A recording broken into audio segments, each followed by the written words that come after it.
Hi buddies, welcome to AmassGames. My name is Simon. Today I'm bringing you the how to set up, play and review for the game Roam and Roll. So I've previously done an explanation for solo play, and I just want to let you know that there was a minor clarification that I wanted to address, which is relating to actually when you set up the game, you're actually going to be rolling a different number of dice depending on the number of players.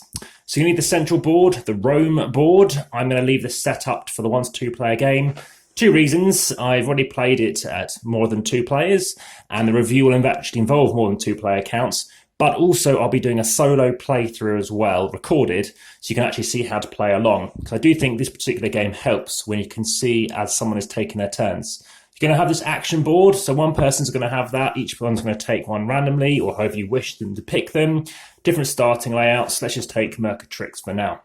So everything else is going to go away. Everyone's going to take a pen, so I've played this game playing every pen colour, not that it makes any difference, but I'm going to play with orange. I want to play orange today, and you need 1 pen colour to play as the opponent, and in this case we can use blue, so when I'm playing solo player, so they're going to play with this colour. You're going to choose your respective pieces. I'll give you a bit more of a history around what you'll be doing in this multiplayer version of the game. And you're going to take out your pieces. You'll need those in a minute. You're going to have your opponents take one too. So again, if you're playing this solo, you're still going to need some of those meeples as well. If you're playing it solo, you're going to be taking out these cards and playing with them. If you're not playing it solo, then they're going to go back in the box. So move those off to one side. Additionally, you're going to have something which kind of represents first player marker, which is this chap over here. You've also got these victory points that you can work towards. And again, depending on the number of players you're playing with, you're not necessarily going to have all these in play. So that would be coming out if you're playing it 2 or 3 players. I'll be leaving it in for a solo playthrough. And as an example, if we're playing it 4 player, remember, this is not, this is the 2 player side of the board.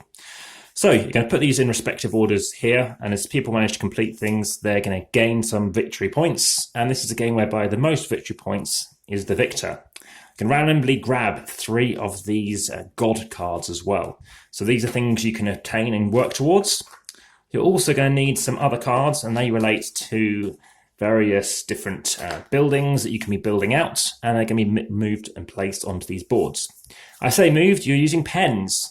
So yes, this is a roll and write game. Having said that, it's not a typical roll and write game. It's a very resource management style game. So you're going to need some dice, and everything else can go back in the box for now. There's one more thing you're going to need, and that's only if you're playing it solo, and that's basically to say actually what is the opponent going to be doing. So everything else you can put off to one side. And again, depending on the number of players, you're going to be wanting to consider how you want to set something up. So in this instance, in a 2-player game, what you're going to be doing is using 2 blue dice. You're going to be using 2 yellow dice and 1 red die. All the rest you're going to put back in the box, and you do not need to worry about them. So what could you be choosing to do? Well, there are a number of actions on your turn, and you can choose whatever you fancy doing. So in this game, you can choose to construct. What you're looking to do there is you can be choosing to put out a building. And again, these are the variable buildings you can have. So these are going to be in shot. And you could have, say, a shrine. You could have a woodcutter. You could have, say, an engineering post. You could have a training ground. You could have, and typically you're having 1 or 2 of these cards, and I'll tell you exactly how many you want of each. As an example, I'm just going to leave out a few, again, just to keep it all in shot. But typically you're going to have 8 cards, okay? So 8 cards, and of those, again, lots of variability. You're going to be playing out these cards and things you can choose to pick. So you can choose to construct. So as long as you can afford the resources, in this case you need 4 bricks, you're going to be selecting dice which have on them, for example, bricks. So on your turn, again in a 2-player game, you might want to take that, and then somebody else takes something, and then you take, again, something else again, until they take that one, and one will be left over. Now, if you wish to construct, what you'll be doing is paying its cost and drawing on that shape on the board. So you could be drawing a T shape here, and it has to normally go out from the forum. So when it goes out from the forum, that's a guaranteed essential thing to do. You'll be drawing on a shape, and you have to be squiggling in SD. I mean, you could write out stadium, but typically just writing what it is. That's a terrible drawing, apologies. This means in future, your person can go pop and go here, and they've built that, and then they could build another shape, like the market, which has to be adjacent to it. and that costs you nothing to build adjacent. Having said that, you might need to spend fish to build somewhere else. Now, why do you want to build somewhere else? Well, there are other cards which say if you can build further off, then you're going to gain some bonus points. So that's something to be aware of. So some things which, depending on what you build, you're going to be incentivized to build something else. This one builds is worth 4 victory points, you might be able to read there. Additionally, you can gain some coins when anybody else builds next to it. And additionally, as well to that, there are certain places you can only build. So marshland, this kind of flat land, for example, there are some places where it has to be adjacent to an urban building. So for example, you have to be having some buildings already out to consider other buildings to build. Other things you could be doing is to raise legions. These are these guys over here. And if you happen to raise legions, what this allows you to do is to conquer. I'll move on to conquering now. So this basically means you're going down here and be able to conquer a region. Now, conquering a region is going to give you some settlement points, which you can place over down here and crossing these off.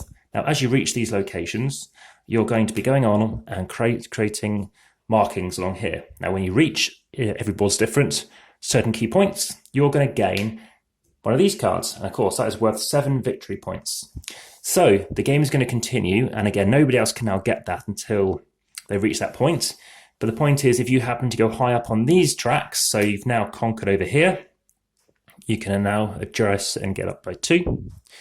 And another thing you can do is expand. Now, expanding is to now take some roads and build out roads.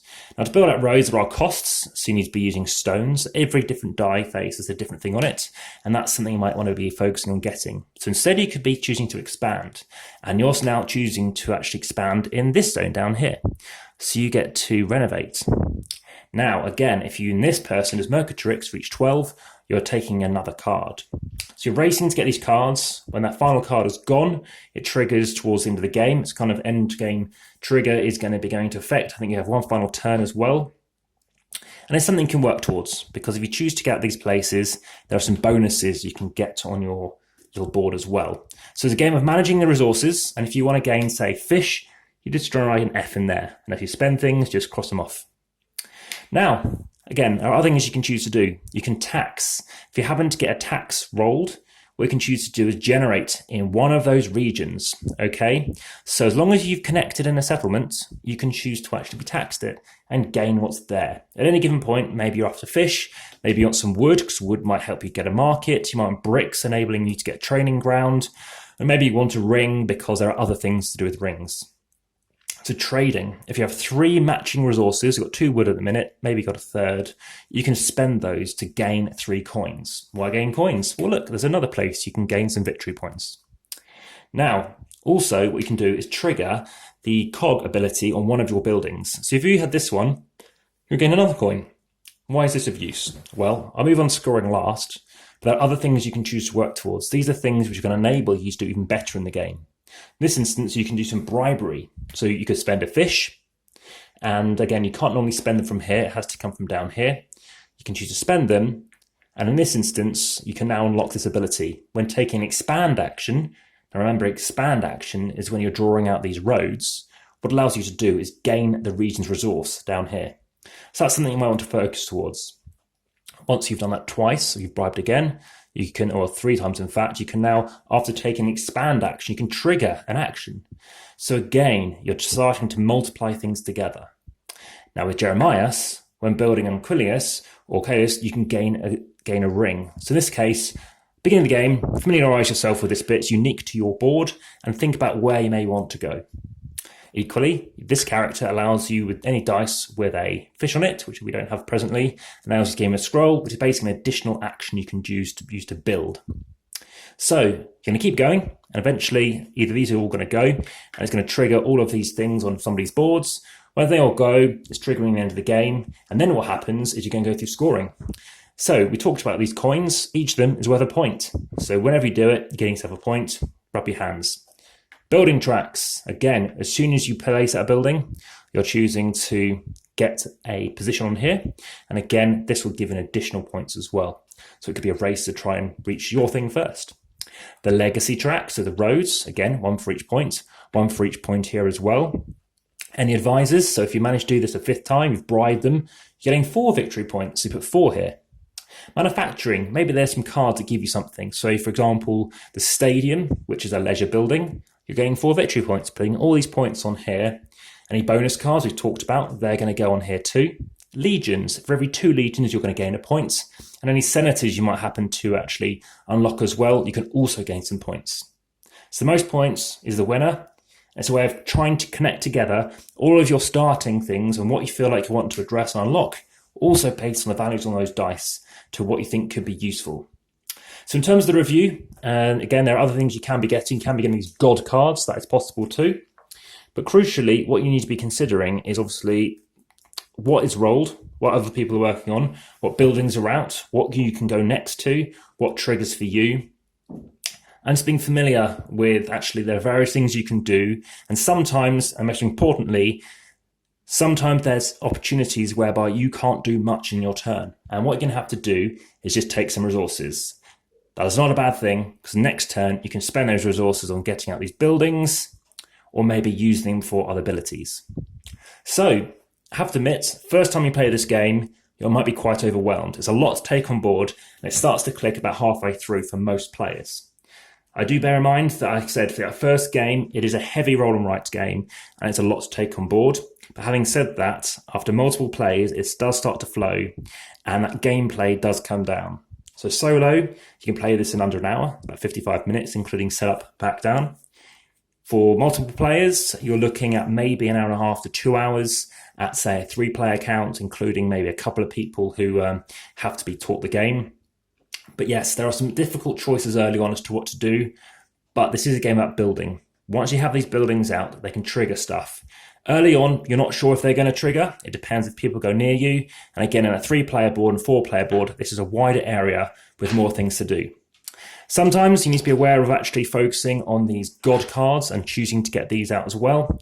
And to do that, you have to be familiar with the fact that depending on where you're unlocking and going to, and in a 4-player game, you can get extra abilities, extra fish by unlocking these things as well.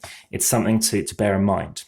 So if you want to see a solo playthrough and actually how this all clicks together, I highly recommend you check out that video that's coming soon. And also there is another video I've already made, which is quite a concise video about how to play this game solo. Please check those comments and descriptions, especially in the other video, as a fair few things to bear in mind. But this has been Roman Roll. It's been by David Turczi and Nick Shaw. I hope you found it of interest. Check out more stuff on the channel. Hit subscribe to check everything else latest. Check out the playlist, hit the thumbs up if you enjoyed it, and lastly, check out the comments and descriptions on this game as well. Hope you've enjoyed it. All the best. Bye for now.